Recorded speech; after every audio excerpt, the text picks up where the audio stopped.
Cyber Dopamine here. We freaking got it. The Ally X from ROG. I got it like a day and a half ago. I've put maybe 10, 12, 13 hours into mainly Elden Ring and then like Red Dead, the finals and Battlefield. I've gotten a feel for this thing. You know, I've played games on it now.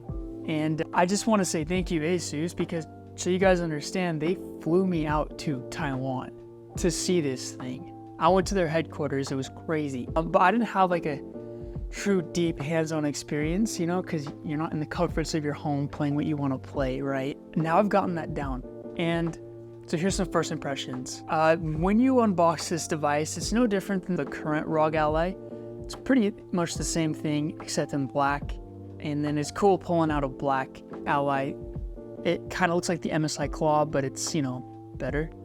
And when you take it out of the box and you hold it and you turn it on, what I noticed first and foremost is that the device feels far more solid than the current ROG Ally, far more solid than the Steam Deck or the Legion Go. This thing you can tell is like, I don't know, it's just the most gaming handheld out of all the gaming handhelds. It's hard to explain. I wish I could transfer the energy to you.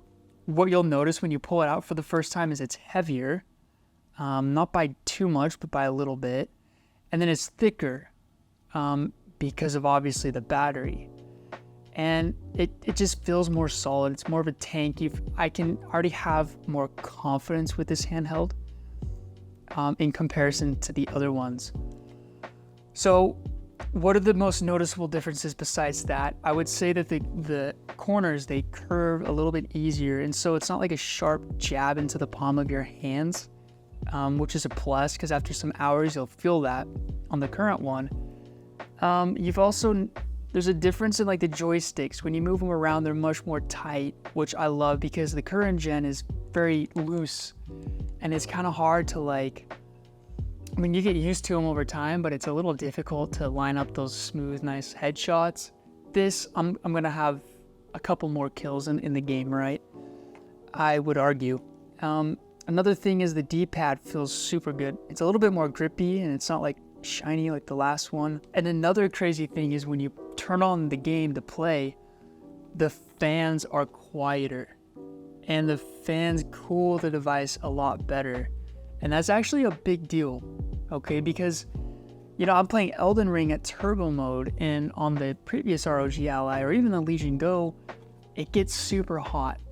And you're gonna notice a little difference in performance after like an hour or two of gaming.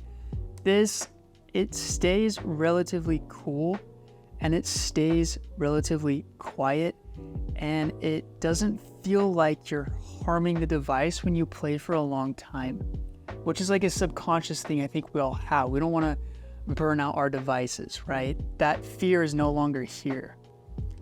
The big thing though, I'm telling you, is the battery. I'm not allowed to talk about numbers with the battery. And same goes for the benchmarks because there's a couple more BIOS updates that need to kick in and things like that. But let me tell you, with what I have so far, it's better than the Steam Deck OLED. And so I'm going to talk about the Steam Deck OLED's battery right now. The Steam Deck OLED gives you a peace of mind out of every handheld where you know that if you need to go to work, you can take it with you and you don't need to bring a charger. If you want to play for 2 hours, don't worry about a charger. If you want to play for 3 hours, don't worry about a charger. I'm telling you, I'm getting the same feeling with this. And I'm not hyping anything up. I think it's a little bit better. I don't know what I can say and what I can't, but I just want to tell you that that peace of mind knowing that this is a portable handheld is 100% there in comparison to what we've previously had with the Legion Go, the current ROG Ally, and the Steam Deck LCD. It's an 80 watt-hour battery. It's double than what it was last year. With the ROG Ally, you're always playing plugged in. At least I am on turbo mode because you only have like 40 minutes. This thing is, I don't know how they're doing it, but I should probably not talk more about it. On the top, you've got your two USB-Cs, Oculink So an eGPU is definitely now something that's on my list. I'm curious how that will go down, but you now have that option to purchase a wide array of eGPUs for this handheld to use it as a full-blown, desktop setup. It's a lot easier now with this device. As far as the charging goes with these USB-Cs, it's a little bit slower than the current ROG Ally, but you can't complain. There's a vent on the top middle, and then there's 2 vents on the back, right? And it just obviously helps with cooling, but again, it's so quiet and more air is shooting out, and it's just like the design is really good. And we took it apart in Taiwan, and I got to see like how they designed this stuff. It's passion, so that's all I gotta say. The buttons on the back, M1 and M2, they're smaller. I don't really ever use them, so I don't have much to say about that. Now let's talk about subtle differences. So the crazy part about this device is that there are so many subtle differences that it kind of turns into like a major difference, if you know what I mean. If you remember, like the iPhone 6 came out, and then the iPhone 6S came out. It was pretty much the same thing, but the iPhone 6S, even to this day, is still rated as one of the best phones to ever come out since, 2007, smartphones. This is like the same thing. You don't know whether it's an iPhone 6 or iPhone 6S, but when you're constantly using it, And there's just like tiny little things. So like the D-pad is a little bit better.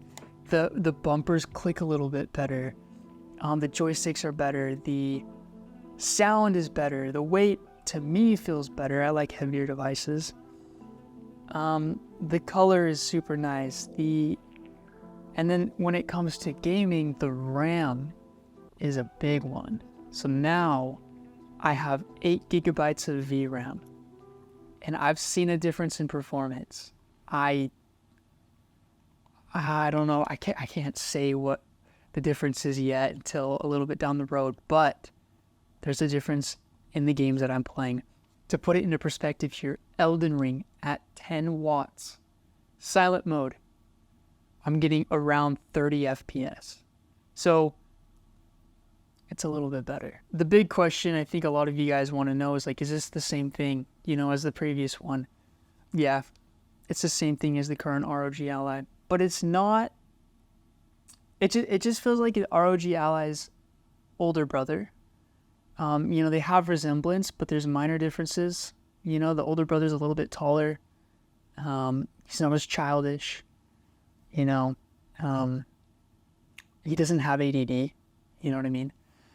So it is different, but it's like 25% different. And if you're a handheld freak like I am, that 25% difference means a lot. But if you're a casual gamer who's not always so obsessed with these devices, that 25% might be maybe like a 12%, if I'm being honest here. But here's also where this is a pretty cool thing. So let me just show you real quick, Armoury Crate SE. If you've seen the other videos I upload, you've probably recognized the fact that Windows on a handheld is really a painful thing, in my opinion, to a lot of people who are pretty new at this stuff. This Armoury Crate actually does a really good job of making the Windows operating system feel a little bit more like a gaming console. And you're going to get it if you have a current ROG Ally. But this comes pre-installed with it, so I might as well show you. For example, here's my games lined up. You can make it look pretty, right? That's a big one. And then if I go to like right trigger, I can go to game platforms and I can download them all right from here. And then if I right bumper it, here's your settings, right? And there's some differences in here. If you go to performance, you can see the different presets that you have. System stats. Eco Assist is pretty cool. You can turn on extreme standby mode, CPU boost from inside the crate. And then GPU settings. This is crazy. You can change your VRAM right there. Optimize all, right? You can turn things on. For some reason, my device isn't showing frame generation. It's going to be in here. And you can turn on and off frame generation from Armoury Crate, which is going to be such a game changer, I think, for so many of us. Then you've got Update Center. I guess we've all seen that. General. If you go to General and then you go to Personalization, there's a light theme. And then also if you, where is it more? You can change your boot animation. Where is it? There's like this right bumper again. Help Center, game deals. This is cool. Content platform. If you click that, connect to your network. You've got some wallpapers, ROG wallpapers. It's pretty cool. That's a fun little, thing you can do. And then profiles, you can do in-game profiles, and a few other things here and there. And then if you click on the command center, just look at the new user interface. It looks prettier. It kind of looks like an iOS update almost, It's got that nice modern look to it. Okay, so the ROG Ally X is out. It's coming out. You can pre-order, and I've put a Best Buy link down below. The big question is okay, now that I've played with basically all of the main handheld headliners, how does this kind of mess with the competition a little bit? My answer is this. I'm putting this up there with the Steam Deck OLED in regards to reliability with just gaming experience. Amazing performance and amazing battery. That's huge. And if you're on the go, I think this might be the handheld for you if the Steam Deck OLED isn't. As far as the gaming experience goes, or just having this as a handheld in comparison to the Legion Go, ROG Ally, Steam Deck OLED, I really still miss the Legion Go screen. I honestly love that thing. And kind of going back to that Legion Go screen like I did yesterday, I kind of feel that sense of, I wish. So if you're like a homebody and you're playing this thing at home, maybe the Legion Go is still for you. But I think the ROG Ally X is probably the best mobile handheld running on Windows that you can get your hands on to this day, because again, this is a handheld and the battery is much better. And I think it's going to be the best performance you could ever get out of any handheld that we have currently. So with that taken into account, this is like an essential to have. I know I've missed a lot of things.